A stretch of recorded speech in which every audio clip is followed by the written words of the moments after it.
Kuya, when you started, nung nag-run ka na ng business, ano yung pinaka-mahirap? What are your challenges so far sa Actually, start ka pa lang?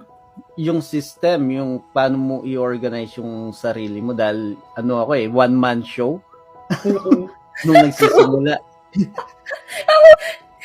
True, lahat naman ng business owner ganun naman Oo, nagsisimula. one-man show tayo na wala pang yung sistema kung paano mo siya bubuuin. Kasi nung salamat sa Diyos, nagre-renovate ako sa ilalim, pumipila na yung mga tao, Oh, nagre-renovate. diba?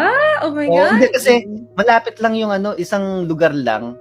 Malapit lang yung pinagtrabahuan ko dati dito sa nilipatan ko. Salamat sa Diyos, pumipila sila kahit na alikabok yung puro alikabok yung yung salon. Oo. Pero yun, sistema actually, yun yung pinaka na-realize ko na